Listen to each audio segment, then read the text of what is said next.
Jonathan venait juste de se lever. Il avait mis ses pantoufles et son peignoir de bain afin de se rendre comme chaque matin, avant de se raser, au WC de l'étage. Avant d'ouvrir la porte, il y appliqua son oreille pour s'assurer qu'il n'entendait personne dans le couloir. Il n'aimait pas rencontrer des voisins, et surtout pas en pyjama et en peignoir, et encore moins sur le chemin des WC. Trouver les toilettes occupées eût déjà été passablement déplaisant, mais ce qui était proprement atroce, c'était l'idée de se heurter à un autre locataire devant les toilettes. Une seule fois cela lui était arrivé, dans l'été 1959, voilà 25 ans, et il frémissait rien que d'y repenser.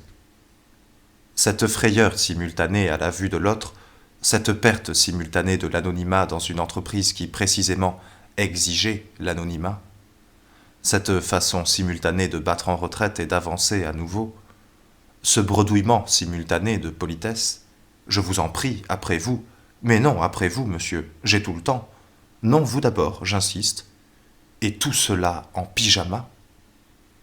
Non, il ne voulait plus jamais vivre un moment pareil, et d'ailleurs il ne l'avait jamais plus vécu, grâce à l'application prophylactique de son oreille. En l'appliquant ainsi sur la porte, il voyait à travers ce qui se passait dans le couloir. Il savait le sens de chaque grincement, de chaque bruit de serrure. Il savait interpréter chaque clapotis et chaque sifflement discret, voir le silence lui-même. Et maintenant qu'il avait écouté seulement quelques secondes, l'oreille contre la porte, il avait la certitude qu'il n'y avait pas âme qui vive dans le couloir, que les toilettes étaient libres, que tout le monde dormait encore. De la main gauche, il tourna le bouton du verrou de sécurité, de la droite la poignée de la serrure, le pêne rentra, Jonathan tira d'une secousse légère et la porte s'entrebâilla, puis s'ouvrit. Pour un peu, il avait déjà enjambé le seuil. Son pied était déjà en l'air, le gauche, sa jambe était déjà lancée en avant, quand il le vit. Il était posé devant sa porte, à moins de 20 centimètres du seuil, dans la lueur blafarde du petit matin qui filtrait par la fenêtre. Il avait ses pattes rouges et crochues plantées sur le carrelage sang de bœuf du couloir, et son plumage lisse était d'un gris de plomb. Le pigeon. Il avait penché sa tête de côté et fixé Jonathan de son œil gauche. Cet œil, un petit disque rond, brun, avec un point noir au centre, était effrayant à voir. Il était fixé comme un bouton cousu sur le plumage de la tête. Il était dépourvu de cils et de sourcils. Il était tout nu et impudemment tourné vers l'extérieur, et monstrueusement ouvert. Mais en même temps, il y avait là dans cet œil une sorte de sournoiserie retenue, et en même temps encore, il ne semblait être ni sournois, ni ouvert, mais tout simplement sans vie, comme l'objectif d'une caméra qui avale toute lumière extérieure et ne laisse passer aucun rayon en provenance de son intérieur. Il n'y avait pas d'éclat, pas de lueur dans cet œil, pas la moindre étincelle de vie.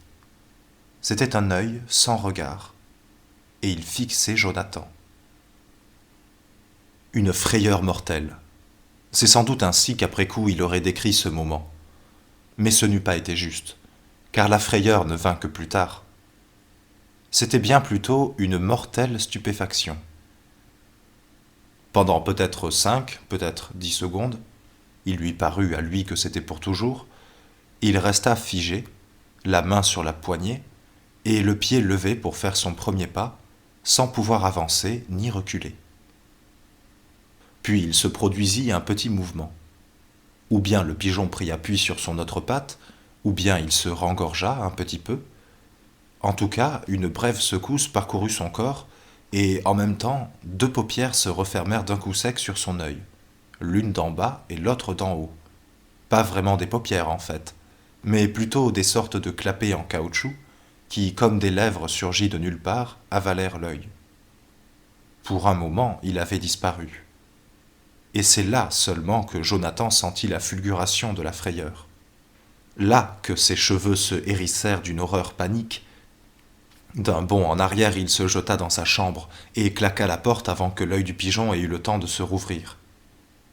Il tourna le verrou, fit en titubant les 3 pas jusqu'à son lit, et s'y assit en tremblant, son cœur battant la chamade. Il avait le front glacé, et sur sa nuque, et le long de son échine. Il sentit la sueur qui se mettait à ruisseler. Sa première pensée fut qu'il allait avoir un infarctus ou une attaque, ou pour le moins une syncope. Tu as l'âge qu'il faut pour toutes ces choses-là, songea-t-il. Passé 50 ans, la moindre occasion est bonne pour ce genre de tuiles.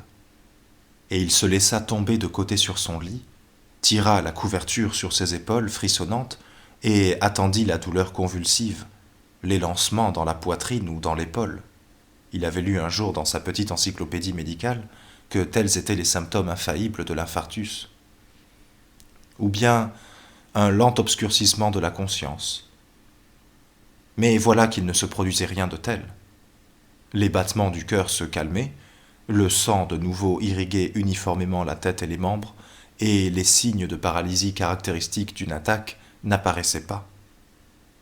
Jonathan pouvait bouger les orteils et les doigts, et contraindre son visage à faire des grimaces, signe qu'organiquement et neurologiquement, tout était à peu près en état de fonctionner. Mais en revanche, il tourbillonnait dans son cerveau une masse confuse d'idées terrifiantes, sans coordination aucune, comme un vol de noirs corbeaux, et cela criait et battait des ailes dans sa tête, et cela croassait. Tu es fini, vieux, et tu es fini. Tu laisses un pigeon te faire une frayeur mortelle, un pigeon t'oblige à te réfugier dans ta chambre, te flanque par terre, te tient prisonnier. Tu vas mourir. Jonathan, tu vas mourir. Si ce n'est tout de suite, ce sera pour bientôt, et ta vie aura été ratée. Tu l'as gâchée, car la voici toute chamboulée par un pigeon. Il faut que tu le tues. Mais tu es incapable de le tuer. Tu es incapable de tuer une mouche. Ou bien, si, une mouche encore à la rigueur, ou un moustique, ou un petit insecte. Mais jamais une chose qui a du sang chaud. Un être à sang chaud et qui pèse son poids comme un pigeon. Tu tirerais plutôt sur un homme. Pan, pan, c'est vite fait. Ça fait juste un petit trou de 8 mm. C'est propre et c'est permis. En cas de légitime défense, c'est permis. Paragraphe 1 du règlement pour les personnels de surveillance ayant droit au port d'armes. C'est même recommandé. Personne ne te fera le moindre reproche si tu abats un homme. Au contraire. Mais un pigeon ? Comment abat-on un pigeon ? Ça volette un pigeon. Ça se rate facilement. C'est troubler l'ordre public que de tirer sur un pigeon. C'est interdit. Cela entraîne le retrait du port d'armes, la perte de ton emploi. Tu te retrouves en prison si tu tires sur un pigeon. Non, tu ne peux pas le tuer. Mais vivre. Tu peux pas non plus vivre avec lui. Jamais. Dans une maison habitée par un pigeon, un homme ne saurait continuer à vivre. Un pigeon, c'est le chaos et l'anarchie en personne. Ça voltige en tous sens de façon imprévisible, ça s'agrippe et ça vous picore les yeux, un pigeon. Un pigeon, ça salisse sans arrêt et ça dégage une nuée de bactéries pernicieuses et de virus de la méningite. Ça ne reste pas seul, un pigeon, ça en attire d'autres. Ça s'accouple et ça se reproduit à une vitesse folle. Tu vas être assiégé par une armée de pigeons. Tu ne pourras plus quitter ta chambre, tu mourras de faim. Tu seras asphyxié par tes excréments, tu seras forcé de te jeter par la fenêtre, et tu iras te fracasser sur le trottoir.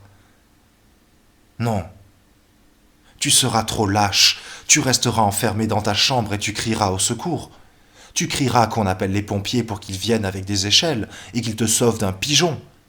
D'un pigeon ! Tu seras la risée de l'immeuble, la risée de tout le quartier. On s'exclamera « Regardez, Monsieur Noël !»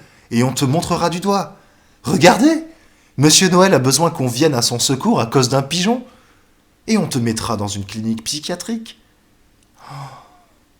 Oh, Jonathan, Jonathan, ta situation est désespérée, tu es perdu, Jonathan. Voilà les cris et les croassements qui retentissaient dans sa tête. Et Jonathan en était si désorienté et si désespéré qu'il fit une chose qu'il n'avait plus faite depuis des années d'enfance. Dans sa détresse, il joignit les mains et pria. « mon Dieu, pria-t-il, pourquoi m'as-tu abandonné ? pourquoi ai-je droit de ta part à un pareil châtiment? Notre Père qui es aux cieux, sauve-moi de ce pigeon. Amen.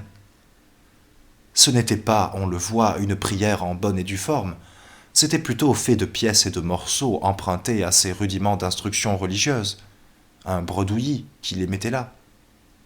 Mais cela l'aida tout de même, car cela exigeait un certain degré de concentration intellectuelle, et cela chassa toutes ses pensées confuses. Autre chose l'aida encore davantage, c'est qu'à peine sa prière terminée, il éprouva une si impérieuse envie de pisser qu'il se rendit compte qu'il allait souiller le lit où il était étendu. Son beau matelas à ressort, ou bien sa belle moquette grise, s'il ne trouvait pas moyen de se soulager autrement dans les secondes qui venaient. Cela le fit revenir tout à fait à lui. Il se leva en gémissant, jeta un regard désespéré vers la porte. Non, il ne pouvait franchir cette porte. Même si ce maudit oiseau était à présent parti, il ne pourrait pas arriver jusqu'aux toilettes. Il alla vers le lavabo, ouvrit d'un coup son peignoir, rabattit d'un coup le pantalon de son pyjama, ouvrit le robinet et pissa dans le lavabo. Il n'avait jamais fait une chose pareille. Quelle horreur! La simple idée de pisser carrément dans un beau lavabo blanc, impeccablement récuré, servant à la toilette et à la vaisselle, jamais il n'aurait cru qu'il tomberait si bas. Jamais qu'il serait même physiquement capable de commettre un tel sacrilège. Et en voyant maintenant son urine couler sans la moindre retenue ni contrainte, se mélanger à l'eau et disparaître en gargouillant par la bonde, et en sentant comment le ballonnement de son bas-ventre s'atténuait merveilleusement, voilà que les larmes en même temps se mirent à lui couler des yeux, tellement il avait honte. Lorsqu'il eut fini, il laissa l'eau couler encore un moment, et nettoya le lavabo à fond avec un détergent liquide pour effacer jusqu'aux plus petites traces de son forfait. Une exception n'est pas la règle, se dit-il à mi-voix, comme pour s'excuser devant le lavabo, devant la chambre ou devant lui-même. L'exception n'est pas la règle. C'était une situation d'urgence exceptionnelle. Cela ne se reproduira sûrement pas. Dès lors, il se calma. Les gestes de nettoyer, de ranger le flacon de détergent, de tordre son chiffon pour l'essorer, ces gestes souvent faits, familiers et rassurants, lui firent retrouver le sens pratique. Il regarda l'heure, il était tout juste 7h15 passées. Normalement, à 7h15, il était déjà rasé et il faisait son lit, mais le retard était encore raisonnable. Il allait pouvoir le rattraper, au besoin en renonçant à son petit déjeuner. S'il y renonçait, calcula-t-il, il serait même en avance de 7 minutes sur son horaire habituel. Ce qui comptait, c'était uniquement qu'il quittât sa chambre à 8h05, car il fallait qu'il fût à la banque à 8h15. Comment il allait s'y prendre? Il n'en savait rien encore. Mais enfin, il avait encore un délai de grâce de 3/4 d'heure.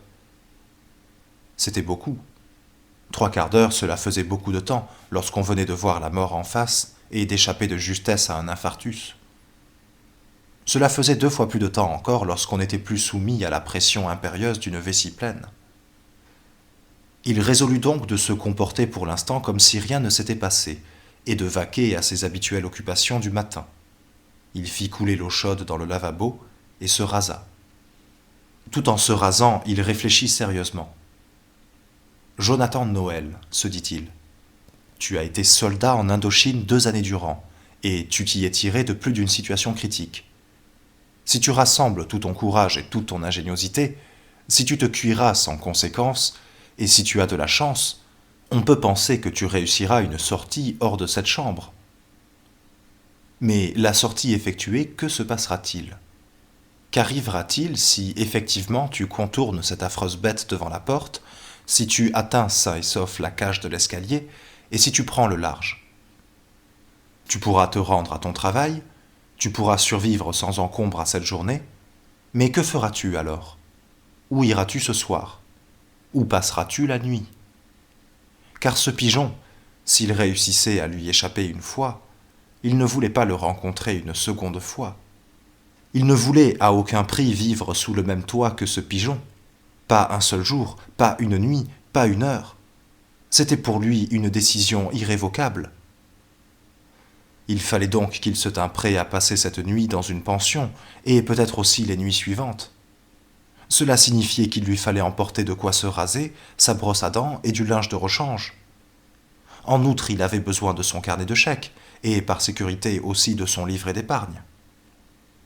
Il avait 1200 francs sur son compte courant. Cela suffirait pour 2 semaines à condition de trouver un hôtel bon marché.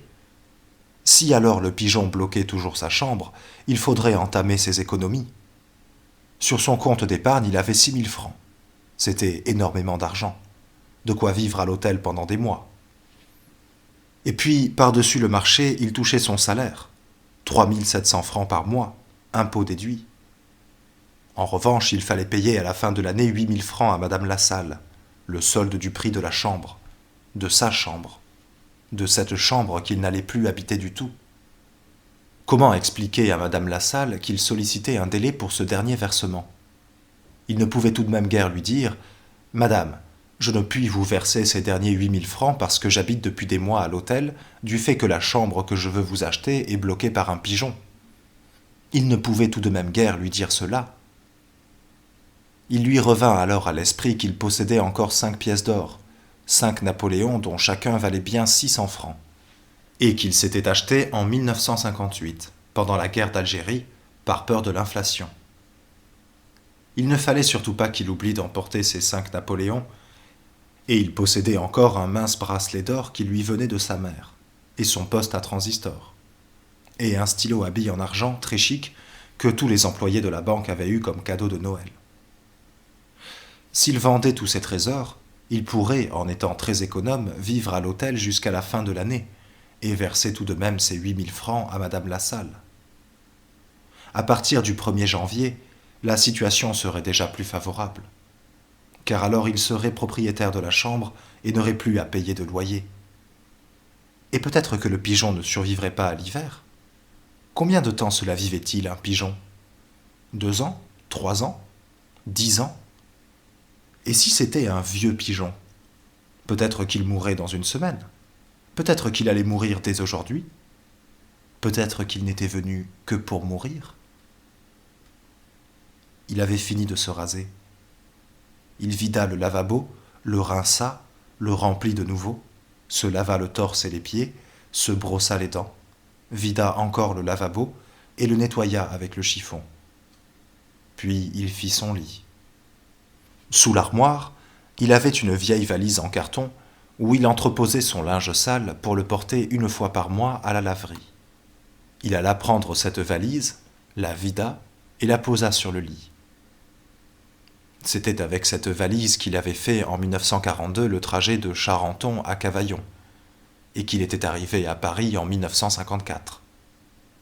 Quand il vit cette vieille valise posée sur son lit et qu'il commença de la remplir, non pas de linge sale, mais avec du linge propre, une paire de souliers bas, son nécessaire de toilette, un fer à repasser, un carnet de chèques et ses objets de valeur, comme pour un voyage, voilà encore que les larmes lui vinrent aux yeux, non de honte cette fois, mais de désespoir muet. Il avait l'impression d'être rejeté 30 ans en arrière dans sa vie, d'avoir perdu 30 années de sa vie.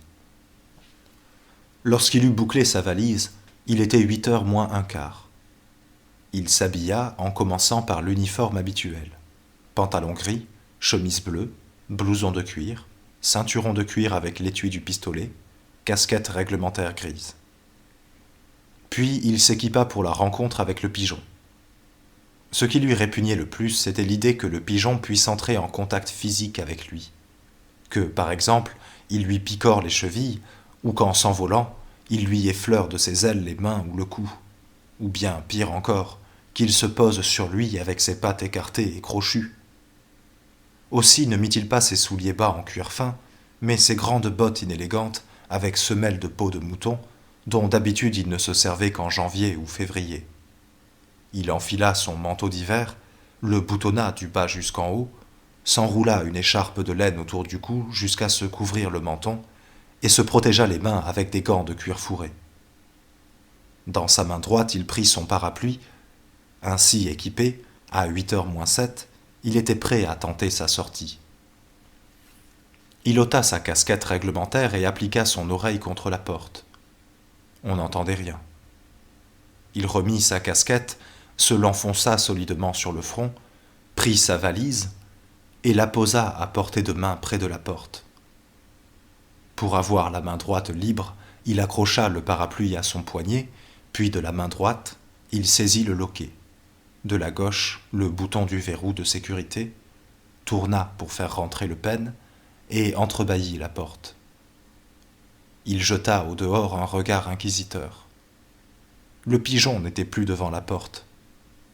Sur le carreau où il s'était posé, il n'y avait plus désormais qu'une tache vert émeraude de la taille d'une pièce de 5 francs, et une minuscule plume duveteuse et blanche, qui frémissait légèrement dans le courant d'air de la porte entrebâillée. Jonathan frissonna de dégoût. Pour un peu, il aurait immédiatement claqué la porte à nouveau. Sa nature instinctive voulait reculer, se réfugier dans sa chambre, à l'abri, fuir l'horreur qui se trouvait là. Mais alors il vit qu'il n'y avait pas là une tache unique, mais qu'il y avait beaucoup de taches. Toute la portion du couloir qu'il pouvait parcourir du regard était constellée de ces taches vertes émeraudes à l'éclat humide.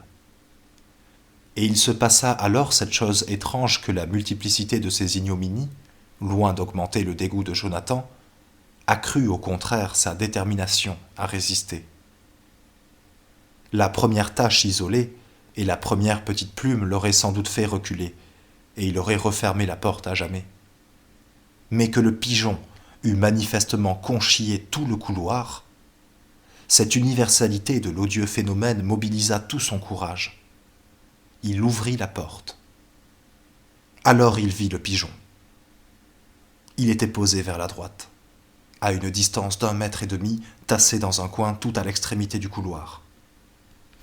Il y avait là-bas si peu de lumière, et d'ailleurs Jonathan jeta dans sa direction un regard si bref qu'il ne put distinguer si la bête était endormie ou éveillée, si elle avait les yeux ouverts ou fermés. Il n'avait d'ailleurs aucune envie de le savoir, il aurait préféré ne l'avoir pas vue du tout. Dans son livre sur la faune tropicale, il avait lu un jour que certains animaux, surtout les orang-outans, ne se jetaient sur les hommes que si on les regardait dans les yeux. Si on les ignore, il paraîtrait qu'ils vous laissent tranquilles. Peut-être que cela valait aussi pour les pigeons.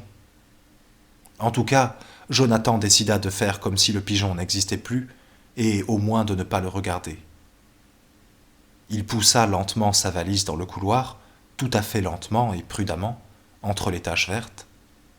Puis il ouvrit le parapluie, le tint de la main gauche devant sa poitrine et son visage comme un bouclier, sortit dans le couloir sans cesser de prendre garde aux taches sur le sol, et referma la porte derrière lui. Quoiqu'il se fût bien promis de faire comme si de rien n'était, l'angoisse le saisit tout de même à nouveau, et il sentit son cœur battre jusqu'au fond de sa gorge. Et quand de ses doigts gantés, il ne parvint pas tout de suite à extraire sa clé de sa poche, il se mit à trembler de nervosité au point que le parapluie faillit lui échapper. Et quand il le rattrapa de la main droite pour le coincer entre son épaule et sa joue, voilà que la clé tomba pour le coup, et il s'en fallut de très peu qu'elle ne tombât en plein dans une de ses taches, et il dut se pencher pour la ramasser. Et lorsqu'il l'eut enfin bien en main, l'excitation fit qu'il la mit 3 fois à côté de la serrure avant de l'y introduire et de lui faire 2 tours. À ce moment, il eut l'impression d'entendre derrière lui un bruit d'ailes, à moins qu'il n'eût seulement heurté le mur avec le parapluie. Alors il entendit à nouveau, sans aucun doute possible, un battement d'ailes bref et sec. Et là, il fut saisi de panique. Il arracha la clé de la serrure, empoigna au vol sa valise et détala. Le parapluie ouvert raclait contre le mur, la valise bringue-ballait contre les portes des autres chambres. À mi-distance, les vantaux de la fenêtre obstruaient le couloir. Il passa en force, tirant derrière lui le parapluie d'une manière si violente et maladroite que la toile partit en lambeaux. Il n'y fit pas attention. Tout lui était égal. Il ne songeait qu'à partir, partir, partir. Ce n'est qu'une fois arrivé sur le palier qu'il s'arrêta un instant pour refermer ce satané parapluie, et qu'il jeta un coup d'œil en arrière. Par la fenêtre, les premiers rayons du soleil matinal tombaient dans le couloir, découpant dans la pénombre un bloc de lumière aux arêtes précises. On ne pouvait guère voir au travers, et ce n'est qu'en clignant des yeux, et en y arrivant à 2 fois, que Jonathan parvint à voir, tout au fond, le pigeon, qui s'arrachait à son coin sombre, faisait en avant quelques pas rapides et vacillants, puis se reposait à nouveau, juste devant la porte de sa chambre. Avec horreur, il se détourna et descendit l'escalier. Il était sûr, à cet instant, de ne jamais pouvoir revenir.